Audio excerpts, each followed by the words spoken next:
সালাম আলাইকুম রহমতুল্লাহ।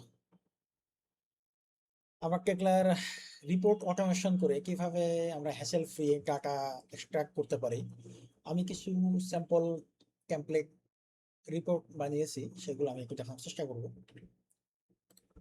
Control B.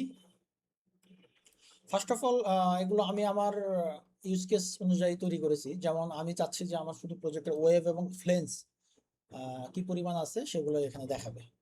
So এখানে আমি ক্রিয়েট ফ্রম ওয়াল দেবো এবং এক্ষেত্রে আমার কোনো ফিল্টারিং এর প্রয়োজন নেই। ফুল প্রজেক্টে ওয়েব এবং ফ্লেন্স এর ডাটা এখানে চলে এসেছে। ওকে, এটা আমি ক্যান্সেল দিই এবং আমি আরেকটা অপশন রেখেছি যে শুধু ওয়েবটা আলাদা থাকবে এবং ফ্লেন্সটা আলাদা থাকবে এরকম সেপারেটলি।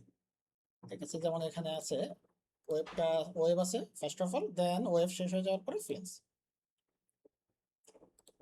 ওকে, এরপরে আমরা চাইতে পারি যে আমাদের এই প্রজেক্টে কানেকশন প্লেট কতটুকু আছে। আমি connection plate create for wall, from wall, then এখানে অনলি ফর কানেকশন প্লেট থাকবে, এখানে আদার্স কোনো প্লেট এখানে নেই।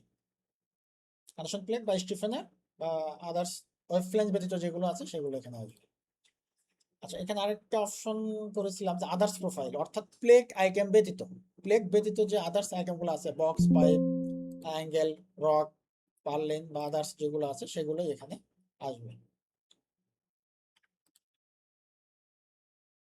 এরপরে আমরা এখানে দেখতে পারি যে শিট, প্রোফাইল শিট, যারা টেকলাতে শিটে ড্রয়িং করেন তাদের জন্য এখানে আমি একটা করেছি যে শিটগুলো আমরা আলাদাভাবে এখানে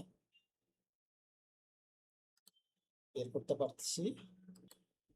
হ্যাঁ, ফাইনালি আমরা যদি ফুল প্রজেক্টের ম্যাটেরিয়াল লিস্ট চাই সেক্ষেত্রে এখানে আমরা সম্পূর্ণ প্রজেক্টের ম্যাটেরিয়াল লিস্টটা এক্সট্রাক্ট করতে পারতেছি।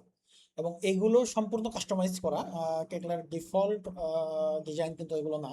আপনি চাইলে আপনার মতো করে এক্সেল ডিজাইনটা করে নিতে পারবেন, সমস্যা নেই। Thank you. সালাম আলাইকুম রহমতুল্লাহ।